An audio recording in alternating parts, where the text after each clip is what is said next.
Greetings, friends. It's Pat at Dancing Moon Travel, and we're delighted to have you join us this evening for another episode of Let's Talk Travel.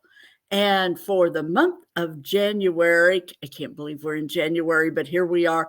The month of January, we are featuring Destination Alaska, and we are very excited to welcome this evening Tia Froehle from Visit Anchorage, which Anchorage is such a great destination to begin or end your Alaska cruise, to jumping off place for a land tour or a place just to visit on its own.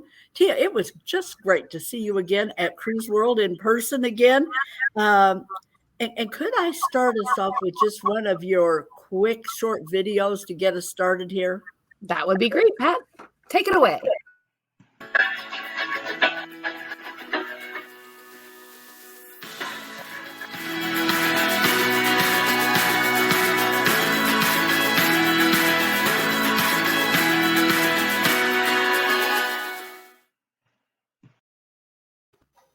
That just kind of whets everybody's appetite. It's just a tiny little snippet of an overview of Anchorage. Tia, before we just really dive in, I'd love to start just by giving our viewers an overview of your background and history in the travel industry, how you got to your present position at Visit Anchorage. Could you share with us? Absolutely. I'd love to. So again, thank you for having me, Pat. I love to talk about my hometown. So I am a lifelong Alaskan, and a lot of people say they don't meet people that are from Alaska, because we do. There's people that either have lived here their entire life, or they came for maybe a summertime job and then they fell in love with it and then moved here. But it's kind of rare to meet a lifelong Alaskan. So I'm proud to say I'm one of them. I started in this industry because my mom was in the industry. So she helped me fall in love with tourism. And what's so great about tourism is just how you can welcome visitors to your hometown and get them excited about what they're going to see and do. And so I started off as my first job was with my mom at 16. She was at the airport working a lot of the charter flights, and I was holding like a sign up and just welcoming them to whatever airline she was working for and asking or answering any questions they had. And then I said, you know what, I think I want to go study this. So I went to the University of Idaho and did the hospitality management program. So I got my 4-year degree from there, and then came back and worked my way for about 10 years with Gray Line of Alaska and Holland America. So went anywhere from customer service to doing reservations to my last position with them was the sales and service manager, until I moved to the beautiful Alyeska Resort, which is our year-round resort that we have here in Alaska. So worked sales and marketing there for a few years, and then decided I'd have some kids. I have 2 kids. I have 2 adult kids now, Pat. It's unbelievable. Unreal. I know, right? It's just crazy. So my daughter now lives in Denver. She just graduated college. And then my son's he's a senior at Montana State this year. So so I had my kids. So I stayed home for a little bit and then started an event company here, and did that for a couple of years as I raised my kids, and then said, you know what, I really miss the tourism industry. Although I never got too far away, because a lot of our events were for tourism related programs. But when the job opened up at Visit Anchorage, it was just like the perfect match for me, because I get to talk about my home state, my home city, and all the amazing activities and attractions and stuff to do here in Alaska. So, and I am one person to get out there and play. So I love to explore glaciers. I love this. I just love this image. It just kind of gives people an overview of your personality, because, you don't just talk it, you live it. That's exactly it. I live it. I absolutely love this state and all there is to do. And if you like the great outdoors, there is no place better than Alaska to do so. Some little fun facts about me. I'll give you 3. So when I was about 8 years old, we have a cabin on the Kenai River. The Kenai River is known for its fishing. I caught a king salmon that ended up being taller than me. And my mom or my dad said, the only way you get to count that is if you reel it in. So he literally had to hold me in the boat for me to get this big old king salmon into the boat. And then there's this funny photo of me, standing next to the king salmon, and it's taller than I am. Another fun fact is that I am the still, knowing how old I am, that I have adult kids, I still hold the record in the pole vaulting for high school here in Wow. Alaska. Yep. And then the third one is I am also an avid softball player, and we have a really fun snowshoe softball tournament, which is part of the Furani Festival, which is our winter festival. And last year we were the champs. So I love it. I love it. Boy, you are really, I mean, you are just out there living the Alaska dream and showing people how this is done. I love that. I know. I love it. I love and get super excited when anyone tells me they're coming here. So Fabulous. Well, just Tia, the cruise industry is it's back finally in a huge way in Alaska, and some of their best and newest, most desirable ships are sailing Alaska for 2022. And while a cruise is certainly the most popular, the most well-known way to see Alaska, we really, and I'm serious about this, we really feel that you haven't properly done Alaska unless you have added land tour to that. The coast is wonderful, and if it's the only way you can do it, sure, it's fabulous. But to really do the whole thing, we feel that people need to get off the ship and venture further afield and see the interior, get to Alaska. I'm guessing you might agree on that. Pat, you're right. I do. And cruising, like you said, don't get me wrong, cruising Alaska is amazing. And I love when I hear from people that were like, oh, I only take cruises in like the warm weather beaches and that kind of stuff. Why would I want to take Alaska cruise? And then they do, and it becomes their favorite, right? So it is amazing. And then for those that can only do a 7-day cruise, they look at a map and they said, well, if I only stayed on the Inside Passage, which is the southeast part of Alaska, there's something to see every day. It's an amazing experience. But then they look at a map and they're like, did I really experience Alaska? Have I really seen what I want to see from Alaska? So I always say, come on back. You're welcome to come explore. And let's do a land package and see how the regions are all different. We have 5 different regions here in Alaska. I represent South Central. We also have the interior, the Arctic, and the Southwest regions. And if we can get you to those different regions, you can really say you've seen Alaska. So, but we are happy to have them back. 2 or 3 of them. As I said, the coast is wonderful. And if that's all a person can really do, we understand and we book a lot of that. But I love to tell people, even if they have to delay their trip by a year to make the timing and the budget work, wait and do it well. Now, Anchorage is frequently, the jumping off point for those land tours. People either that are ending their cruise on a northbound, starting it on a southbound, or are joining the land tour. So for some people, they have maybe just the one day to experience Anchorage, either at the beginning or end of that trip. What could you recommend in the way of an itinerary that might be handled in a few hours like that? I love that, but that happens all the time, especially if they're coming off a cruise ship. You have to get off that cruise ship early, right? And so most of the flights out of Anchorage leave late in the night to connect with other connecting flights to the lower 48. So you have plenty of hours to fill while you're here in Anchorage. So I say, come to downtown Anchorage. It's about 6 miles from the airport.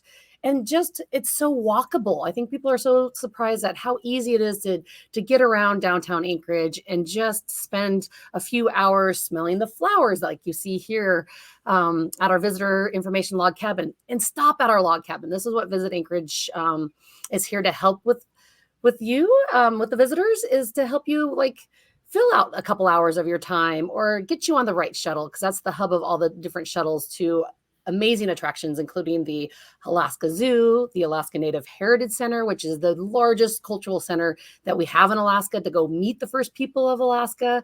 You can go to the Anchorage Museum. There are the Anchorage Trolley. You can get a 1-hour trolley ride to kind of get these really fun facts about Alaska in a 1-hour, fun way. It'll take you over to Lake Hood, which is the busiest float plane airport in the world right here in Anchorage. So even if you go watch some of the float planes take off and land, it's like a dance that they have, because in the middle of the summer, they'll have over 500 takeoff and landings in one day. So we know Alaska's big, and so float planes here in Alaska is really big. I remember when we did our cruise tour. Mm-hmm. I've got an echo. I don't know what's causing it, but when we did our cruise tour, that we had a float plane that came in and landed right there on the river by us, and of course that was part of the plan. That was, and it was so thrilling. It was so fun. I loved it. Yeah, just to watch them take off. It's amazing. They're very unique here. One out of every 60 people in Alaska have their pilot's license. Oh, now we're looking at Ship Creek that you just pulled up. Did you know you can actually go fishing right in downtown Anchorage? So you can go for one of our salmons that run through this creek. This is called Ship Creek, and it is literally right downtown in downtown Anchorage. So you will find a lot of us locals there trying to fish for our dinner or our lunch, because it's all based on the tides. So we watch the tides. We know what time to be down there. And even if you didn't bring any of your fishing gear with you, we have this beautiful little shack down there called the Bait Shack, and Dustin owns it. He's a local guy that will get you set up with everything you need to go fishing, and he is so avid about making sure you catch that salmon. So we can almost get it down to about the right time you need to be there, what lure you need to fish with, depending on what kind of salmon's running through there, the waders, and then when you catch your fish, guess what? He's going to help you ship it home so you can go have bragging rights to your friends that you just caught a salmon in Alaska, a wild, fresh Alaska salmon. And it is different. It's different. Yep. Everyone asks about why should I try the salmon in Alaska? I'm like, it's just different. The coloring's different. The flavoring's different. This is as wild and as fresh as you can get it. So that is so cool. Now, what if a person has 3 or 4 days? What kind of itineraries could you recommend? Oh, there's so much to see and do just in South Central Alaska. So you could do like a base camp itinerary. So Pat, they can call you and say, all right, I can extend by 3 days after that cruise ship. What should I do? I say, find a beautiful hotel right in downtown Anchorage, because then you just unpack, you find a great hotel. We have anywhere from inns to bed and breakfast to really nice hotels, such as the Hotel Captain Cook.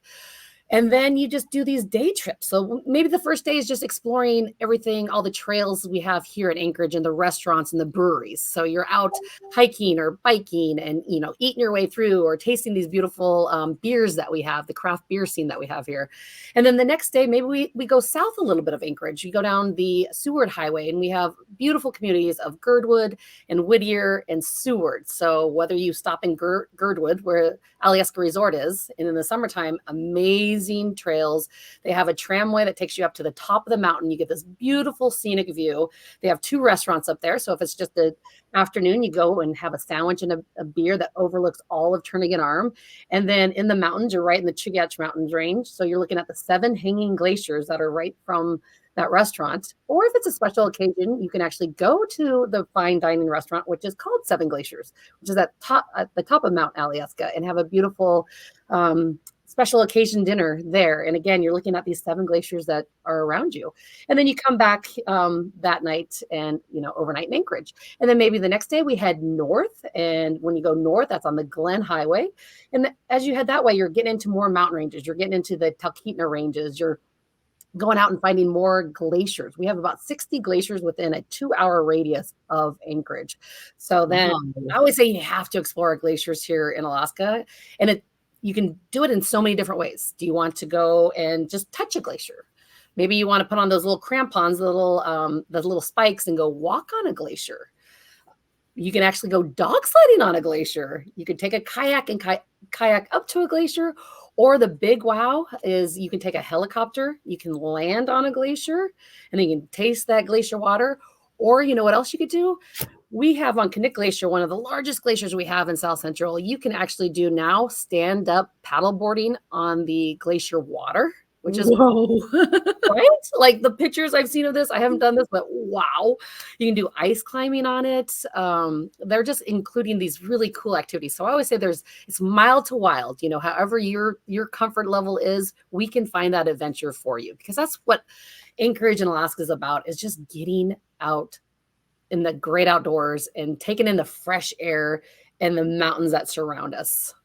Oh, this is paragliding. So this is paragliding over that Turnagain Arm. You can do that. Or if you have a little bit more adventurous clients, guess what? They can actually surf the boar tide. So do you know what the boar tide is, Pat? No idea. So we have the second largest boar tide. So basically, the Gulf of Alaska is coming into the Turnagain Arm, and the Turnagain Arm goes into this, skinny little arm. So it creates this big wave because we have about, in our tidal changes, about 40 feet in the difference. So that pushes this water into the arm, and it creates this wave. So it's one wave. So if you're going to surf it, you have to catch this wave, and it can be anywhere from 6 to 10 feet, and you surf it all the way down the Turnagain Arm. So wow, it is, I loved that Turnagain Arm. When we did the trip out, when we were going out that morning, the tide was in and it was full. And when we came back later that afternoon, it looked totally different. And I understand it's a great place to view beluga whales at certain times. It is, yes. We have kind of a pod of beluga whales that when that tide's in, usually about a half hour later, because that's when the fish are flowing too, we get the beluga whales that float right next to the road system. So it's so easy to spot them. You're just going to get the heads. They're not ones that come out of the water, right. But they're just majestic, soft spoken whales, I want to say.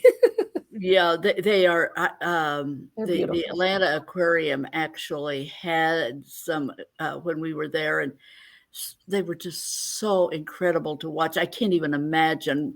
I was hoping to see them in the wild. We didn't see any the day we did our tour, but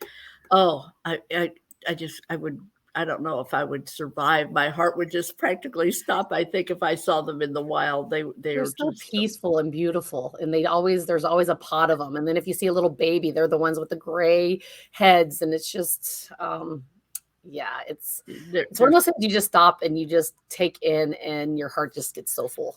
Lifetime memories for sure. What have you found most, if you had to say, what surprises people the most frequently when they visit Anchorage for the first time? Great question, Pat. I think they're surprised at how much there is just to do here. Because like you mentioned, a lot of people think, oh, I just fly in and fly out. It's a large city. I want to get out of it, out of that city. But it's just so well plotted out that it's just so easy to roam through it. But they're also surprised at how amazing our cuisine is here. Because we are a very diverse city. So not only do we have amazing fresh seafood, I mean, that is a must try, like these beautiful, sexy crab legs, which I was able to enjoy that's a typical for Christmas dinners here in Alaska. So got to have that in December. Yes, delicious. But just whether you're looking for German food or Korean food or just one of those reindeer hot dogs or sausages. We have just a huge variety of food here. And then I think they're just surprised at how friendly the people are. I think because we're not a huge populated state, even though, Anchorage being the largest city here, we love visitors to come see us. When we want to help them, we want to make sure they're having the best time ever. Do they want a recommendation for a restaurant? Let me tell you. Do they want my favorite fishing spot or a trail? I will be more than happy to tell them. And all Alaskans are just like that because we just believe in our state and want to welcome everyone that comes to visit. I found that quite true when we were there, when we did our cruise tour. People were so welcoming. And so, I mean, folks, when you go up and you visit Alaska, when you go to Anchorage, when you go take these day trips or a cruise tour, it's a different way of life. And it's so interesting. And they are so anxious to share that with you people really are living off the land, making a life of trapping and doing things very old school, like you've only read about sometimes. That is still often the case. Yeah, it's a very unique state. And just when you're on the Alaska Railroad, and Alaska Railroad is one of our state transportation ways for mostly these people to get off the grid and come into the city so they can come and get their supplies. So you could be riding to go to say Talkeetna, and you might meet one of these local Alaskans like, oh, I'm just taking the train with all my goods up to my cabin, my remote cabin in the woods, and they leave a snow machine or an ATV to be able to get back to their cabins, and they go live their life and love being off the grid. So it's kind of fun to meet all the Alaskans here. And that Alaska, that rail trip on that folks is a lifetime memory. You are never going to stop talking about when you take that rail trip from Anchorage to Denali. That's going to live on. It is just it's unforgettable. And that's just true. And don't miss the reindeer sausage. Just have it. It is so good.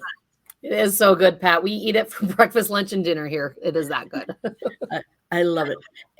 Now, I have to ask, what is Anchorage like in the middle of winter? I know June, July, everybody knows this is the time to go to Alaska, but it's not just when people come. You have year-round visitors. And what is it like in January and February? It's beautiful. You're right. We are open year round here, but everyone only thinks that we're May through September, which is fine. We understand that too, because there's so much to see and do and so many activities to take in under the midnight sun. But in the wintertime, what we exchange that midnight sun in the summer for is for our darker nights. So in December, we hit winter solstice, which is December 21st. So once we hit that day, that is our darkest day that we have, but we still have 5.5 hours here in Anchorage. So in Anchorage is not so bad. The further north you move, like Fairbanks, they only get 3.5 hours. Up in the Arctic, they will not see the sun for 65 days in the wintertime. So we understand that mystery about us being so cold and dark all the time, but not where Anchorage is located. We're a very maritime climate. So we get milder temperatures and more daylight than anywhere else here in Alaska. So in January here, you're going to be looking at about 23 degrees. This is average, and it could be, it could be 0. It could be up to 30 degrees. So these can change by about 20 degrees, but we're starting to gain daylight, and that makes a big difference here. So then each month we gain more and more daylight all the way up until June, which is the summer solstice. But January and February and March is just magical here because of all there is to do in the snow here. But without that midnight sun, we get what is another phenomenon that happens here, which is called the alpenglow. And today's sunrise, the alpenglow was this bright red and pinks and purples in the sky that happened right above the mountains. And like today on Facebook, people were posting the alpenglow like crazy. It's stunning. And then on a clear night here, we get the northern lights. So we're dancing under the northern lights, and they start in August actually here in Alaska, and they go all the way until April. So we have a very long aurora season here. And I'm telling you, the northern lights have been spectacular this winter. And so come up and explore them. People are going to Scandinavia. They're going to Iceland. Mm-hmm. Folks, you can see the same northern lights in Anchorage and the surrounding area. Mm-hmm. And it's so much easier to get there. It's so easy. They so speak English to us. English and the American dollar are widely accepted. Exactly. And you can do dog sledding, you can do ice fishing, you can, climb on a mountain, you can do a fire. There's so many different ways that we can entertain you during the late night hours to go watch these beautiful lights in our sky. We are very fortunate. And they say for the next 7 years, how the solar system, and they can read it, is that they're going to get better and better and better. So, plan that trip here in the wintertime. It's very authentic Alaska, I say, here in the wintertime versus the summertime. Now, what are a couple of the activities? You've got some festivals and things that happen in the wintertime. Yes, we are known for our winter carnival, which happens in February. So it starts around the 22nd of February, and it'll go up until that first weekend in March, because in the first weekend in March is when the Iditarod starts, which, as we know, dog sledding is our one professional sport here. That is what we have. We do have some minor league baseball, and some minor league hockey teams, but It's really about the dogs here, and they are the athletes of Alaska. And so during this crazy, it's called the Fur Ronde Festival, there's all these fun, crazy events that you can take part of, such as the snowshoe softball tournament that I mentioned. So you too can join a team to do that. We have outhouse races, we have snowball fights, we have running with the reindeer, where you actually run down Fourth Avenue and the reindeer are running around you, which is, and everyone's dressed up in fun costumes. We have a beautiful snow sculpture area that's over by the Alaska Railroad. We have the big mushers ball that takes place where the mushers for the Iditarod actually pull their number out of a hat. It's like a random choice that whatever number they pick out of the hat. This year will be the 50th running of the Iditarod, which we call the last great race. So it is going to be a big one. So lots of new activities are planned this year just because of the 50th anniversary. Wow, that is so cool. And what about, is there anything that we've left out? I do have another video I want to play before we close down, but is there anything that you can think of that we have left out that people really need to know about visiting Anchorage? Just know your adventure can be whatever you want it to be. It can be customized, and Pat and her team there can put together that exact package that you want using some of our local attractions, tour operators and operators to make sure you get what you are dreaming of your Alaska adventure. And you can do it all right here in Anchorage, which is truly amazing. And we can't wait to welcome you here. We have been open through all this. We remain to keep very positive and keep safe up here. And let's make it happen. And just know that you can come here more than one time. I am absolutely for that. And let's take a look at this last video here real fast.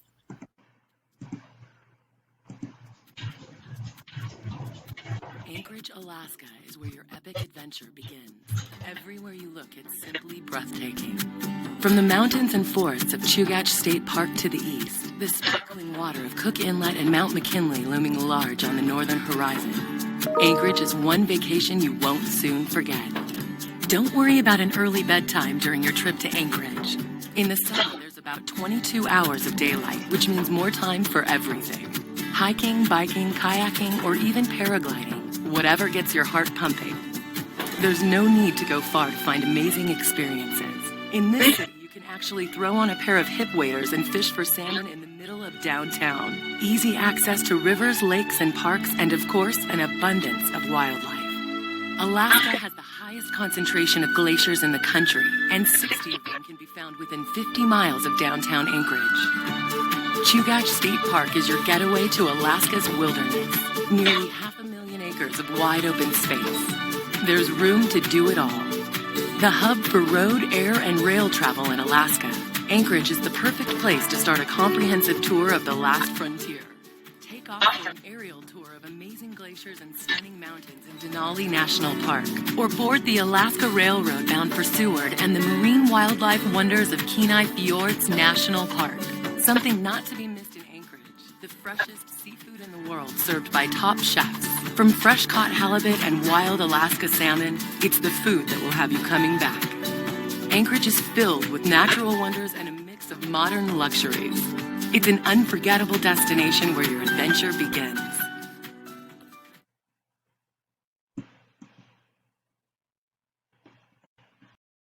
Now, if that doesn't make you want to go visit Anchorage, I don't know what. You better check your pulse, folks. That's right. I believe everyone should come here and come as many times as you want. I agree. And I don't think once is enough, quite frankly. Tia, it never seems like our time is quite long enough, but thank you so much for joining us this evening, friends. I hope you found your time well spent on this. We always want to leave you with a good dose of inspiration and some useful insights. And if Anchorage and the rest of Alaska is on your tour radar, and it should be, we'd love to help you along the way. Just reach out with questions. We'll work with Visit Anchorage to design an itinerary that is absolutely perfect for your unique preferences, activity level, and budget. Thanks again, Tia, and to our faithful listeners. Now is the time where we ask you to enter a comment. Just type Anchorage. This was real easy this evening. And this evening you will be entered. If your name is drawn, just enter Anchorage right now. You will be entered in a drawing for this lovely giveaway. This is a woman's watch, a wine stopper, and wine charm that we are going to give away this evening to the lucky winner, only for our live listeners. So be sure to type in Anchorage now and tune in again next Tuesday when we feature more about Destination Alaska, this time with Uncruise Adventures. Thank you again so much, Tia. We are always delighted to welcome you. I love your enthusiasm for your hometown. Always a pleasure, Pat. Thank you for having me. And we'll see you hopefully as well, Pat, here in Anchorage. I want to do that again very, very soon. Thanks again. Bye, everybody. Bye.